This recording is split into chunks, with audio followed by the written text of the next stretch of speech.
O Evangelho de Lucas, capítulo 2, a partir do versículo 1.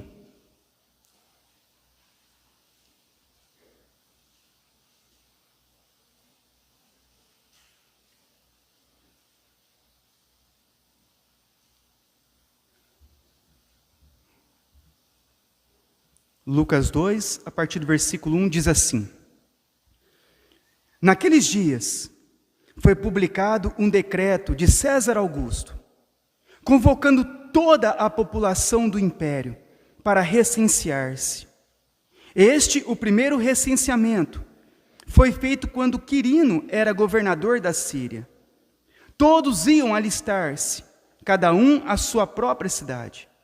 José também subiu da Galiléia, da cidade de Nazaré, para a Judéia, a cidade de Davi, chamada Belém, por ser ele da casa e da família de Davi, a fim de alistar-se com Maria, sua esposa, que estava grávida. Estando eles ali, aconteceu completarem-lhes os dias, e ela deu à luz o seu filho primogênito. Enfaixou-o e o deitou numa manjedoura, porque não havia lugar para eles na hospedaria. Havia naquela mesma região pastores que viviam nos campos e guardavam o seu rebanho durante as vigílias da noite. E um anjo do Senhor desceu onde eles estavam, e a glória do Senhor brilhou ao redor deles. E ficaram tomados de grande temor. O anjo, porém, lhes disse: Não temais, eis aqui vos trago boa nova de grande alegria, que será para todo o povo. É que hoje vos nasceu, na cidade de Davi, o Salvador, que é Cristo, o Senhor. E isto vos servirá de sinal: encontrareis uma criança, envolta em faixas, e deitada em manjedoura. E subitamente apareceu com um anjo uma multidão da milícia celestial, louvando a Deus e dizendo: Glória a Deus nas maiores alturas, e paz na terra entre os homens, a quem Ele quer bem. E ausentando-se deles os anjos para o céu, diziam os pastores uns aos outros: Vamos até Belém e vejamos os acontecimentos que o Senhor nos deu a conhecer. Foram apressadamente e acharam Maria e José e a criança deitada na manjedoura. E vendo-o, divulgaram o que lhes tinham sido dito a respeito deste menino. Todos os que ouviram se admiraram das coisas referidas pelos pastores. Maria, porém, guardava todas estas palavras, meditando-as no coração. Voltaram então os pastores, glorificando e louvando a Deus por tudo o que tinham ouvido e visto, como lhes fora anunciado. Até aqui, vamos orar novamente. Senhor Deus, eu peço a Ti a Tua bênção sobre este momento da pregação. Sabemos quão importante é este momento, porque a pregação da Tua palavra é o meio da graça, a qual pecadores serão salvos. E eu sei, ó Pai, que aqui há muitas pessoas que ainda não foram salvas. Há muitas pessoas, ó Deus, que ainda não creem verdadeiramente em Ti. Há muitas pessoas que nem sabem quem o Senhor é. Por isso eu peço a Deus, se o Senhor nos trouxe a este lugar, nos ajude. Não nos despeça deste lugar vazios, tristes, sem rumo e nem direção. Mas, Senhor, que nessa noite haja com misericórdia sobre nós. Olha para nós, ó Deus, quão miseráveis, pobres, cegos, nus nós somos. Qual é a nossa esperança sem o Senhor? O que faremos, ó Deus, ao partirmos deste mundo, se o Senhor não estiver conosco? Por isso, meu Deus, tenha misericórdia de nós e faça-nos compreender a Tua palavra. Traz clareza aos nossos olhos, para que creiamos em Cristo, nos arrependamos dos pecados e sejamos salvos. É o que eu oro e peço, em nome do Senhor Jesus. Amém.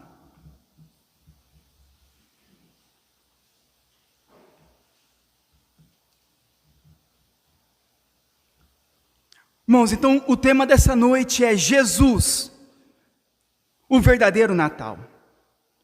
A palavra Natal, ela vem de natalício, que significa nascimento. Então, o que nós comemoramos no Natal é um nascimento. E o nascimento de quem que nós comemoramos no Natal? O nascimento de Jesus. Mas quem é Jesus? Talvez nós ouvimos muito falar a respeito de Jesus. Nós somos cristãos. Talvez nascemos a vida inteira falando e ouvindo sobre Jesus. Mas a pergunta inicial para nós: quem é Jesus? Isaías, no capítulo 9, versículo 6, ele nos responde: Ele será chamado de maravilhoso conselheiro, Deus forte, Pai da eternidade e príncipe da paz.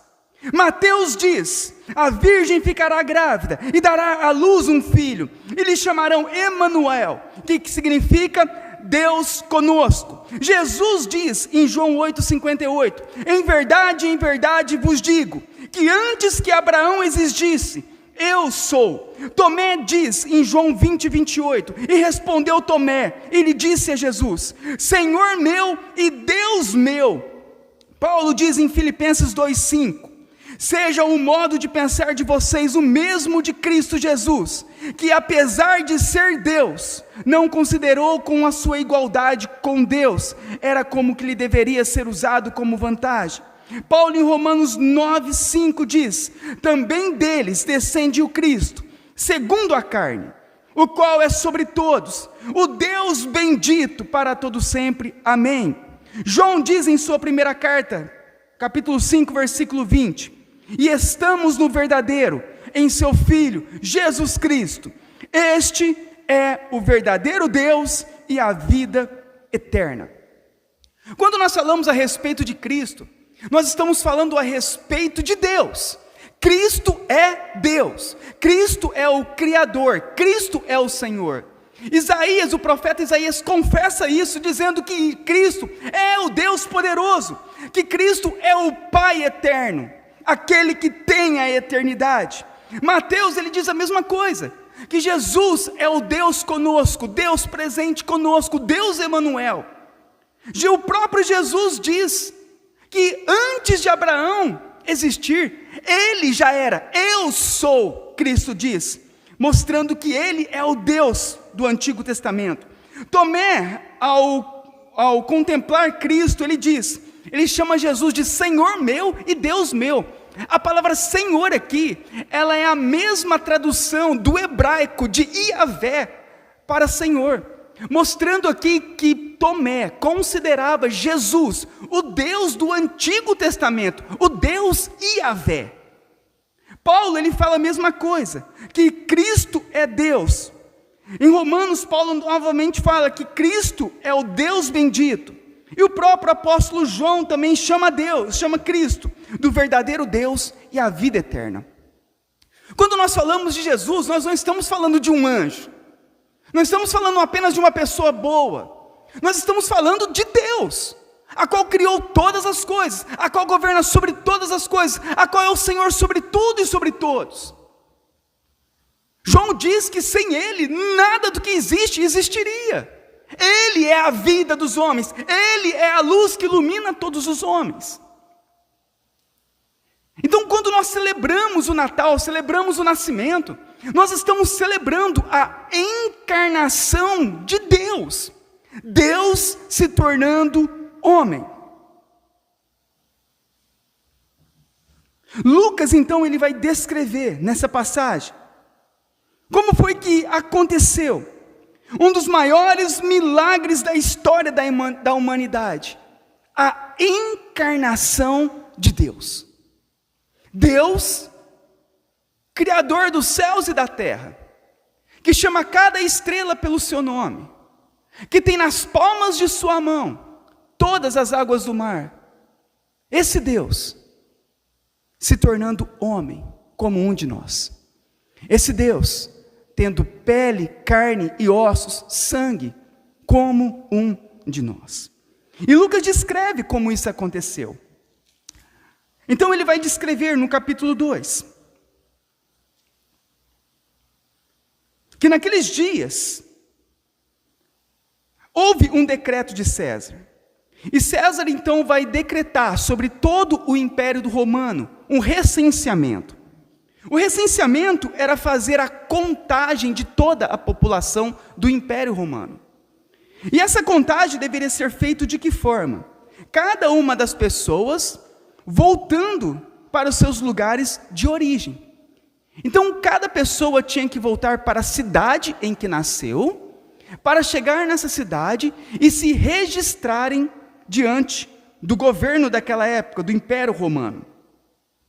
E José e Maria, então, que naquela ocasião, eles estavam na região da Galileia, na cidade de Nazaré, eles então deveriam voltar até a região da Judéia, a cidade de Belém. Então eles estavam na Galileia, lá na cidade de Nazaré, quando houve o pedido do recenseamento. A distância era aproximadamente, uns dizem 120, 140 quilômetros de distância. Então era uma distância muito longa para aquela época, porque não tinham carro como nós temos hoje, aviões. Então aquela distância era uma distância muito longa.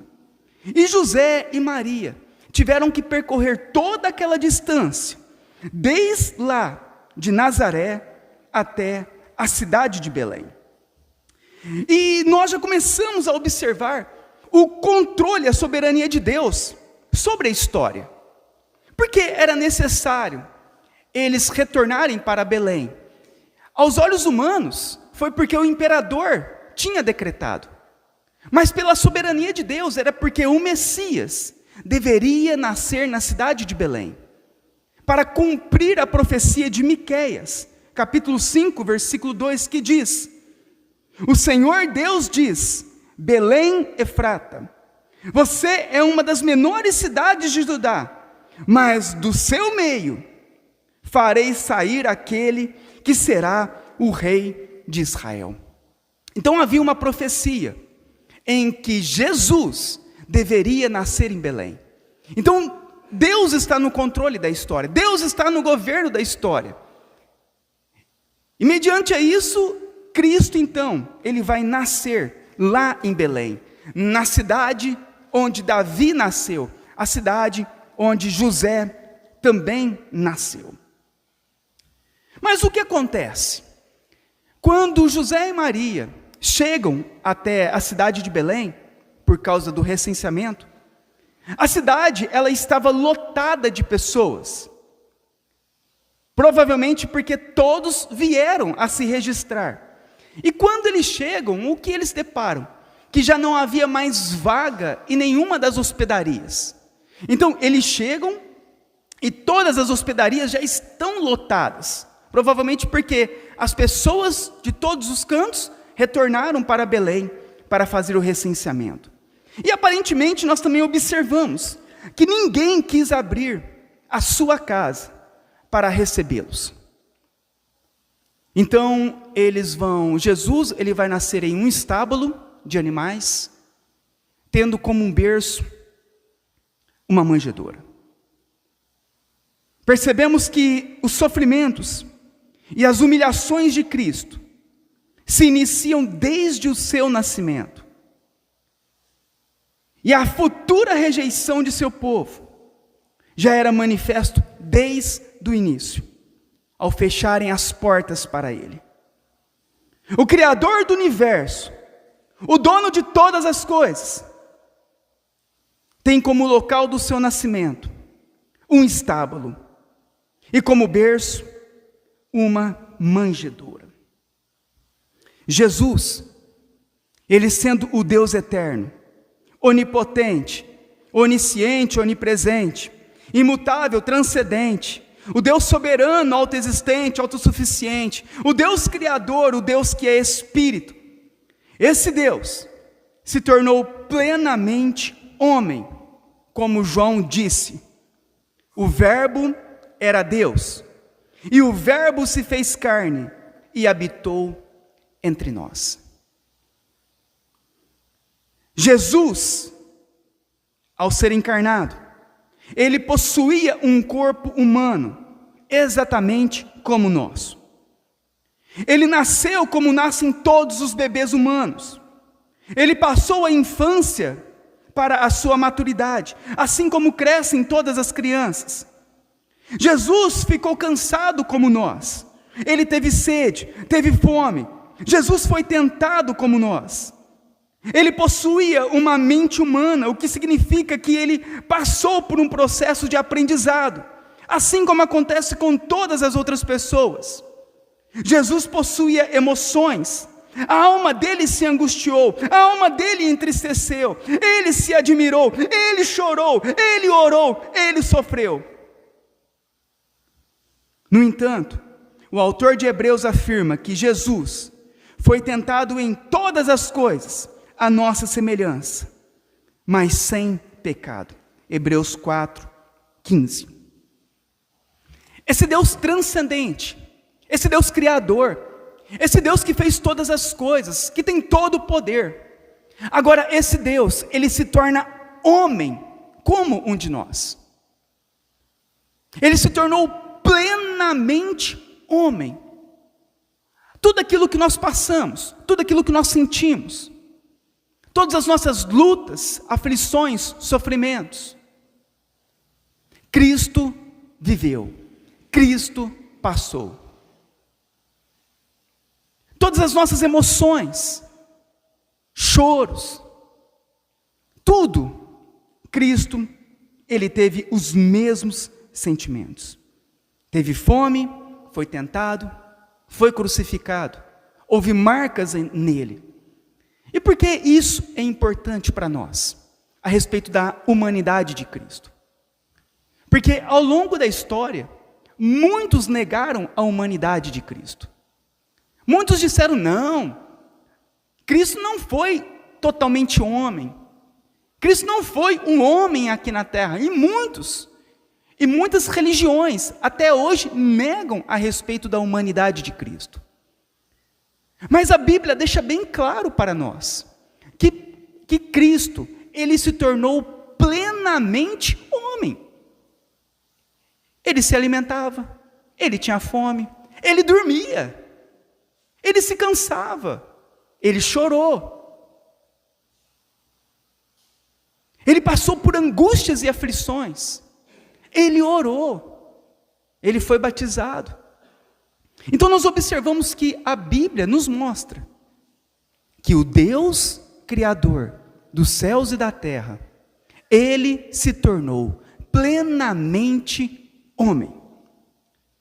E a grande pergunta que nós devemos fazer nessa noite: por que foi necessário que Deus se tornasse homem? Talvez nós ouvimos falar, né? Jesus veio ao mundo. Mas por que foi necessário ele vir ao mundo? Por que foi necessário que Cristo se tornasse como um de nós?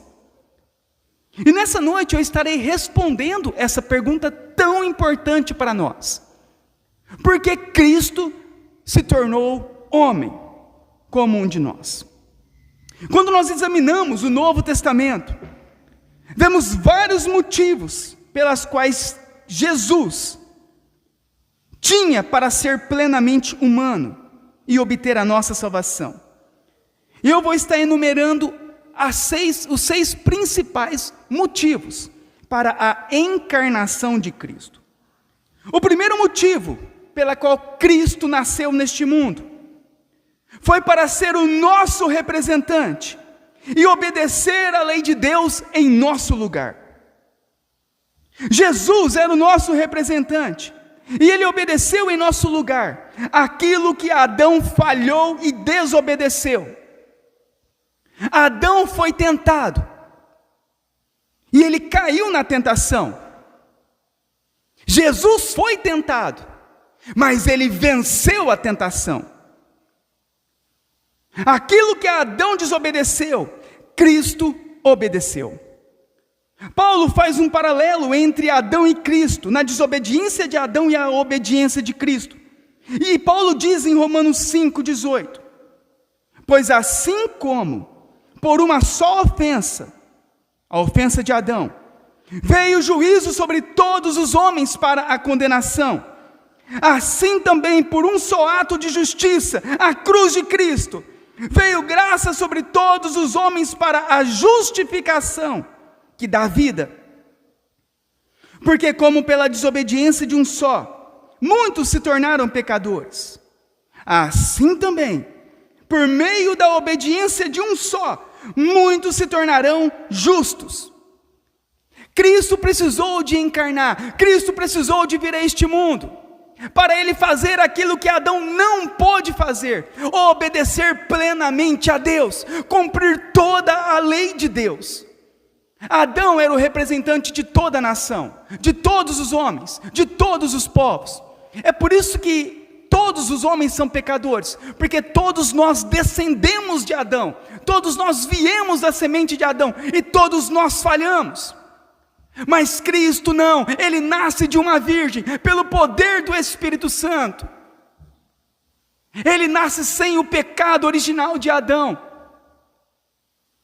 para ser o nosso representante, cumprir toda a lei de Deus em nosso lugar, para nos salvar. Assim como em Adão, todos serão condenados.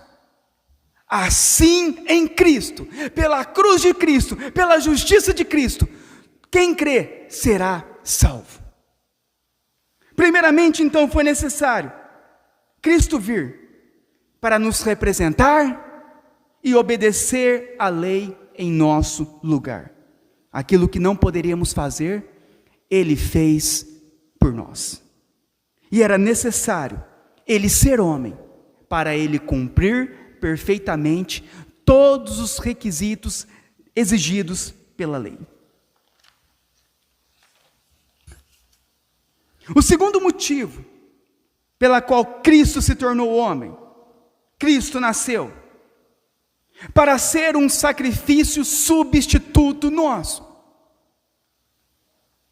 Se Jesus não tivesse sido homem, ele não poderia ter morrido em nosso lugar e pago a penalidade que nos cabia. O autor de Hebreus nos diz: pois ele, evidentemente, não socorre anjos, mas socorre a descendência de Abraão. Por isso mesmo, convinha que em todas as coisas se tornasse semelhante aos irmãos, para ser misericordioso e fiel sumo sacerdote, nas coisas referentes a Deus, para fazer a propiciação pelos pecados do povo. Se Jesus não tivesse se tornado homem, não haveria morte, não haveria derramamento de sangue, não haveria perdão, expiação dos pecados. Era necessário que Deus se tornasse homem, porque a lei exige, para o perdão dos pecados, o derramamento de sangue. Jesus tinha que tornar homem como um de nós em todos os sentidos, plenamente homem, de modo que pudesse ser a propiciação para nós, o sacrifício substituto, aceitável em nosso lugar. É importante aqui percebermos que a menos que Cristo fosse plenamente homem, ele não poderia ter morrido e nem derramado sangue para pagar a pena dos pecados dos homens. Ele foi o sacrifício substitutivo por nós. O que é a propiciação? Aqui que Paulo diz, que o autor de Hebreus diz que ele fez a propiciação pelos pecados do povo. A propiciação, ela acontecia da seguinte forma: uma vez ao ano, o sacerdote, o sumo sacerdote, ele entrava no templo, e havia no templo uma sala chamada Santo dos Santos. Nessa sala havia a Arca da Aliança, E somente o sumo sacerdote podia entrar nessa sala. E uma vez por ano, o sumo sacerdote, ele entrava nessa sala, e ele então fazia um sacrifício de um animal. Ele pegava o sangue deste animal inocente e aspergia sobre a arca da aliança. A tampa da arca da aliança chama-se propiciatório. Então, quando o sacerdote, ele aspergia o sangue daquele animal sobre a tampa da arca da aliança, estava ali sendo feito a propiciação pelos pecados do povo. Porque dentro da arca da aliança estava a lei de Deus. E a lei exigia condenação para aqueles que pecassem.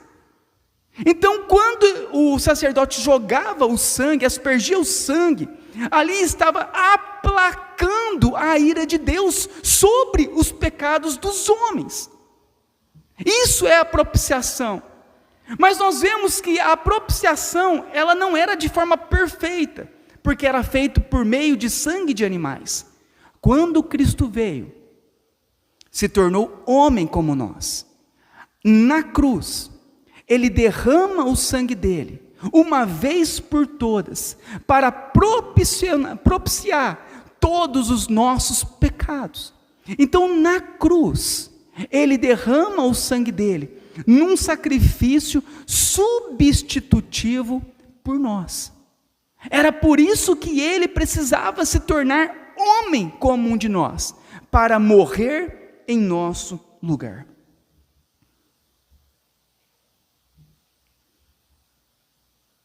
O terceiro ponto, porque foi necessário Cristo nascer e se tornar como um de nós, para ele ser o mediador entre Deus e os homens, porque nós estávamos separados de Deus por causa do pecado. A Bíblia diz que o pecado faz separação entre nós e Deus. Então nós necessitávamos de alguém que se colocasse entre nós e Deus. Nós precisávamos de um mediador que pudesse nos representar diante de Deus e que pudesse representar Deus para nós. Só uma pessoa que preencheu todos estes requisitos, que é Cristo. Por isso Paulo diz em 1 Timóteo 2,5: porquanto há um só Deus e um só mediador entre Deus e os homens, Cristo Jesus, homem. Para cumprir essa função de mediar, Jesus tinha de ser plenamente homem e plenamente Deus. Havia uma separação entre todos os homens. E a única forma de nós sermos religados novamente em Deus é por meio de um mediador. Mas todos pecaram. Mas Cristo não pecou. Cristo foi perfeito. Cristo é perfeito.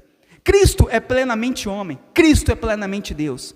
Ele é o único que poderia então mediar novamente nós com o Pai. Então era necessário Cristo nascer para se tornar o nosso mediador. O quarto ponto, Cristo precisava de nascer para cumprir o propósito original do homem de dominar a criação. Deus colocou o ser humano sobre a terra para subjugá-la e dominá-la como representante divino. Mas o homem não cumpriu esse propósito e caiu em pecado. Adão não conseguiu permanecer dominando sobre a criação. Ele falhou, ele pecou. Então, quando Jesus veio, ele foi capaz de obedecer a Deus, e assim teve o direito de dominar a criação como homem, cumprindo o propósito original de Deus, ao colocar o homem sobre a terra. O autor de Hebreus reconhece isso quando ele diz: Jesus foi coroado de glória e de honra. Hebreus 2:9. Jesus tinha de ser homem para cumprir o propósito original de Deus, de que o homem dominasse sobre sua criação. A criação foi entregue para o domínio do homem. O homem cai, peca, desobedece e perde domínio da criação. Mas Cristo vem e Ele recupera o domínio. E Ele agora é glorificado por todos. E todo joelho agora deve se dobrar diante dEle. O quinto ponto. Cristo veio a este mundo para ser o modelo de vida a ser seguido. João nos diz: aquele que diz que permanece nele, esse também deve andar assim como ele andou. Paulo nos diz que estamos continuamente sendo transformados na sua própria imagem, avançando assim para o alvo para o qual Deus nos salvou, de sermos conformes à imagem de seu Filho amado.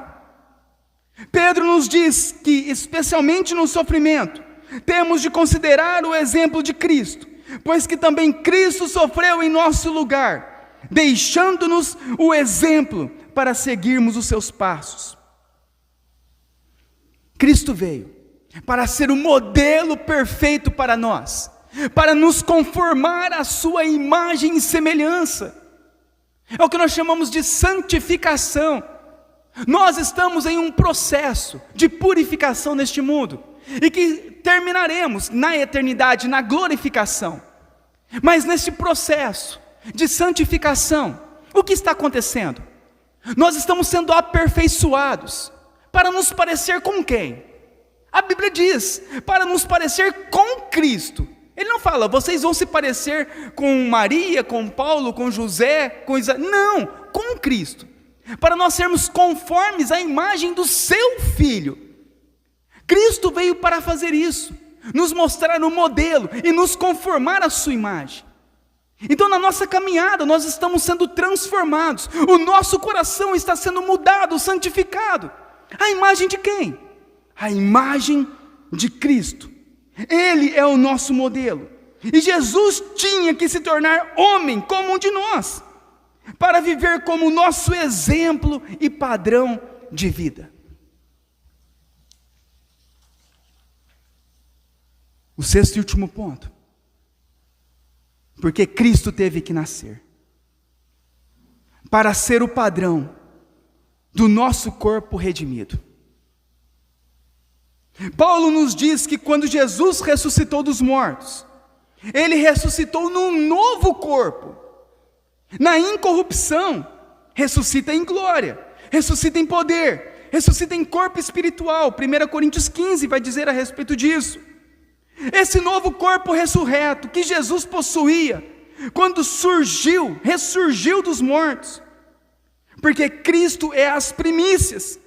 Temos agora, irmãos, um corpo físico como o de Adão, mas teremos um corpo como o de Cristo.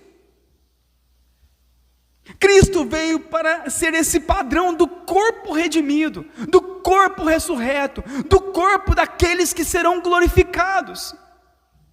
Assim como Jesus, Ele ressuscitou dos mortos e recebeu um corpo glorificado, nós receberemos o mesmo corpo que Cristo recebeu. O nosso corpo, este corpo material, este corpo corruptível que dói, esse corpo que virará pó, um dia, quando Cristo voltar, esse corpo se tornará glorioso para estar eternamente com Deus, nos novos céus e na nova terra.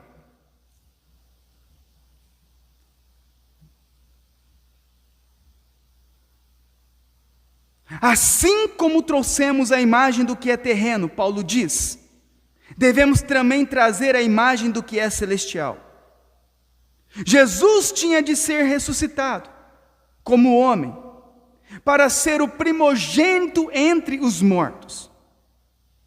O padrão para o corpo que teremos mais tarde é o mesmo padrão do corpo ressuscitado de Cristo. A nossa esperança é essa, não é terminarmos aqui e nada mais existir.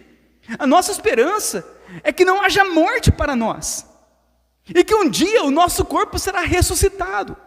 A Bíblia diz que todos serão ressuscitados, todos os que morrerem, mas somente os que estão em Cristo ressuscitarão com um corpo glorioso como o de Cristo. Aqueles que estão sem Cristo ressuscitarão e continuarão com o seu corpo miserável de Adão. É por isso que ele veio. Quantas pessoas estão esperando bênçãos, curas? Quantas pessoas estão atrás somente de coisas passageiras deste mundo? E nem se lembram que receberão um corpo glorioso. Hoje nós estamos aqui, amanhã nós não estaremos. E qual é a nossa esperança? A nossa esperança é essa glória alcançar as nossas vidas. A mesma glória que alcançou a vida de Jesus, ela alcançará todos aqueles que estão nele. O nosso corpo será ressuscitado, o nosso corpo será ressurreto. E ele é o padrão para nos mostrar o que acontecerá conosco. A mesma coisa que aconteceu com Cristo, acontecerá com todos aqueles que foram salvos por ele. Todos esses textos indicam que Jesus não se tornou temporariamente homem, mas que a natureza divina foi permanentemente unido à sua natureza humana. E ele vive para sempre, não só como o Filho eterno de Deus, a segunda pessoa da Trindade, mas também como Jesus, o homem que nasceu de Maria, e como Cristo, o Messias e Salvador de seu povo. Jesus permanecerá para sempre, plenamente Deus e plenamente homem. É o que nós já aprendemos na escola bíblica, a união hipostática de Cristo. Quem é Cristo? Cristo é o Deus homem. Cristo é plenamente Deus, Cristo é plenamente homem, e ele será assim eternamente. Esse é Jesus Cristo. Foi esse que nasceu, foi esse que veio para nos salvar. Se ele não tivesse vindo, nós continuaremos perdidos eternamente. Mas ele veio, ele se tornou homem, ele se tornou como um de nós, para que por meio dele alcançássemos a vida eterna. Eu queria concluir com 3 ensinamentos importantes a respeito disso. O primeiro ensinamento, irmãos, é para nós tomarmos o cuidado, para nós não cometermos o mesmo erro dos moradores de Belém, que fecharam as suas casas para Jesus, que a correria do dia a dia, as preocupações, os muitos afazeres, as festas, os lazeres, eles acabaram olhando para si mesmo e não olharam para Cristo. Observe que ele veio para nos salvar, Cristo veio para salvar o seu povo. Mas quando ele chega em Belém, todas as portas estão fechadas para ele. Não há uma porta para que ele possa entrar, todas se fecharam. E nós devemos tomar muito cuidado, para nós não fecharmos o nosso coração diante dessa mensagem, para nós não colocarmos Jesus de lado como se fosse algo não primordial na nossa vida. Colocarmos Jesus de escanteio, como se fosse mais uma religiosidade. Não. Ou Jesus é tudo em nós, ou nós estaremos perdidos eternamente. Não existe meio termo. É necessário que Jesus seja o centro da nossa vida, que Jesus seja tudo para nós, a coisa mais importante em nós, que seja Cristo. Mas quando ele chegou, o que nós observamos? Que tinham coisas mais importantes na vida das pessoas, que para eles não era um Cristo tão importante. Depois nós damos um jeito, depois nós fazemos. Não. Por isso nós devemos crer, buscar, enquanto nós podemos encontrar. Chegará um dia em que muitos tentarão buscar e nunca mais encontrarão.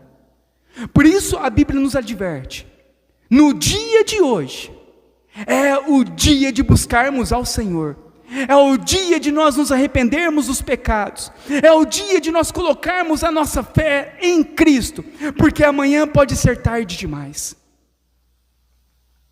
O segundo ensinamento para nós a respeito disso é que para nós sermos salvos, nós precisamos de ouvir as boas novas, ter os nossos olhos abertos por Deus e irmos até Cristo com fé, como aconteceu com aqueles pastores.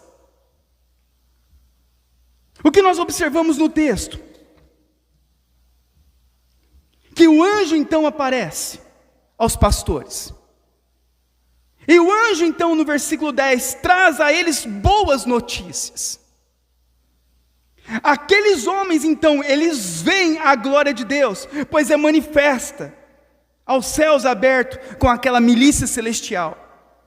Eles então vão até Cristo, buscar a Cristo com fé. E o que nós aprendemos com isso? Que a salvação está em Cristo. É revelado a eles as boas novas do Salvador. É aberto os olhos espirituais deles, para que eles pudessem enxergar a glória de Deus. É colocado neles a fé, para que eles pudessem buscar a Cristo, e somente a Cristo. Por isso a salvação, ela não está em Maria, a salvação não está nos anjos, a salvação não está em boas obras, a salvação não está em religiosidade, a salvação não está em placa de igreja, a salvação está em Cristo. E nós precisamos fazer como aqueles pastores, irmos até Cristo com fé para sermos salvos. Não há salvação fora de Cristo. Somente Ele é o Salvador, somente Ele é o Senhor, somente Ele é Deus. E o terceiro ensinamento: devemos fazer como Maria e guardar atentamente cada uma daquelas instruções, orientações. Devemos guardar em nosso coração cada uma daquelas palavras, como Maria fez. No versículo 19, Maria, porém, guardava todas essas palavras, meditando-as no seu coração.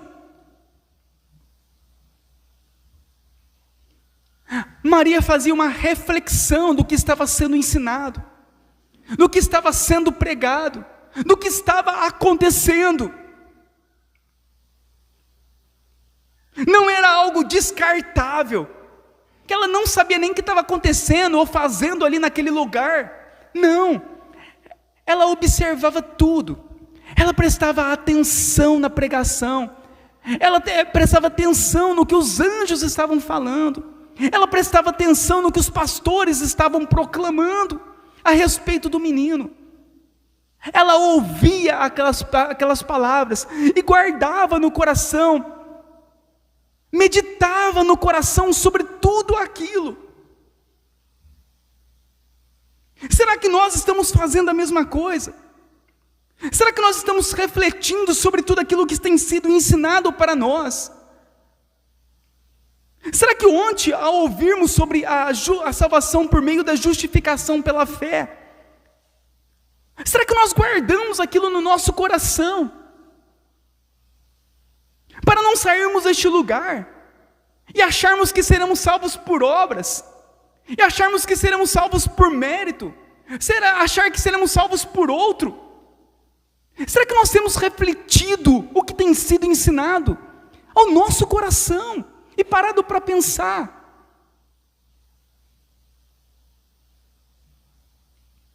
Será que nós estamos fazendo como Maria? Muitos têm ouvido, mas não têm aprendido. Muitos têm ouvido a palavra do Senhor, mas não têm guardado no coração.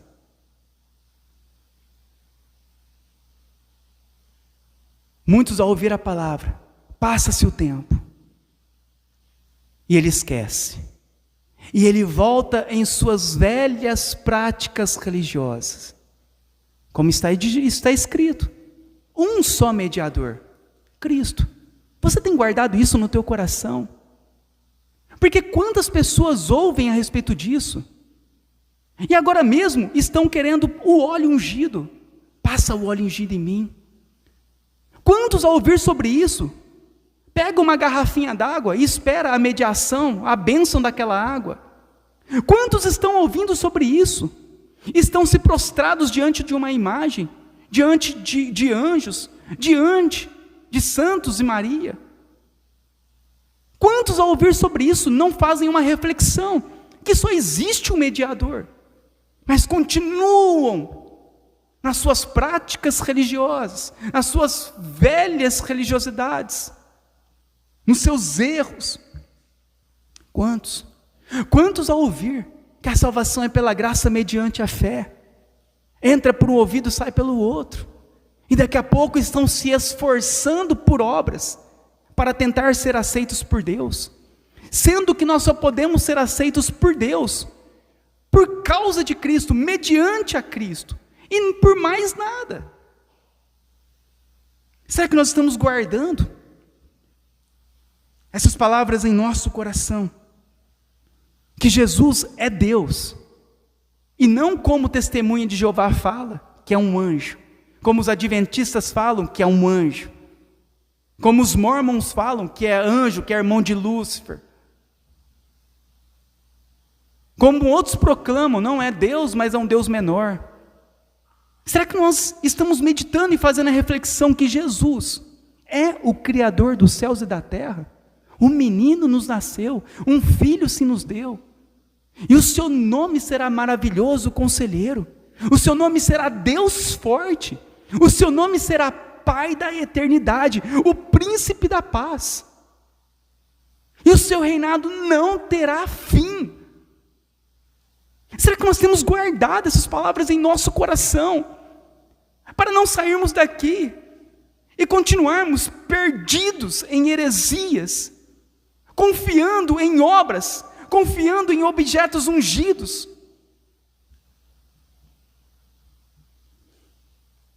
Jesus veio, irmãos, para nos salvar. Ele se tornou homem como um de nós, para morrer pelos nossos pecados. E é uma noite para nós irmos até Ele. Ele está vivo, Ele reina para sempre, o governo dele não tem fim. Ele é o Deus Emanuel. O que quer dizer? Deus conosco. Ele é um Deus presente, Ele é um Deus. E nessa semana nós celebraremos o Natal. E você não se esqueça disso, que quem nasceu não foi qualquer um, foi o Deus Criador dos céus e da terra, e Ele nasceu para nos salvar. Por isso que nessa noite, nós vamos colocar o nosso coração diante de Deus, e vamos fazer essa reflexão, se não estamos fechando o nosso coração, como os moradores de Belém, se nós estamos confiando plenamente em Cristo para sermos salvos, e se nós estamos guardando plenamente as palavras dele em nosso coração. Você vai agora curvar a tua cabeça, fechar os teus olhos.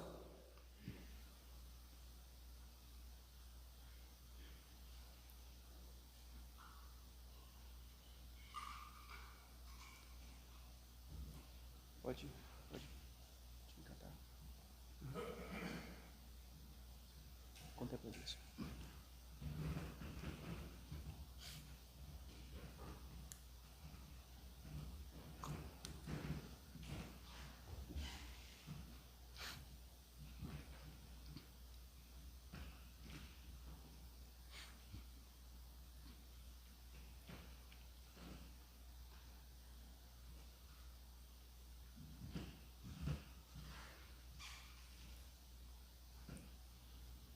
Amém, Deus. Ora ao Senhor.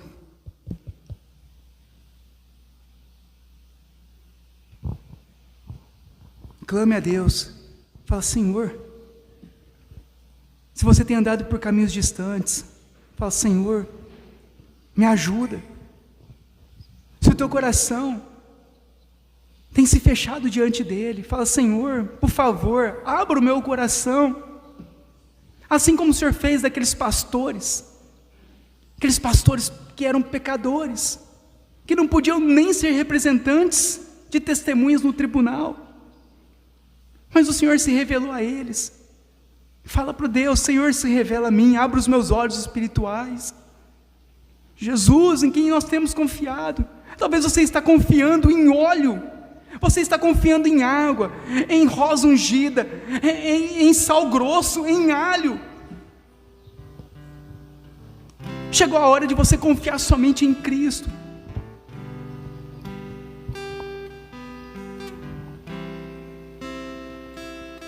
Talvez as palavras estão se perdendo pelo caminho. Você vem à igreja, é semeada a palavra, mas as coisas deste mundo têm sufocado ela.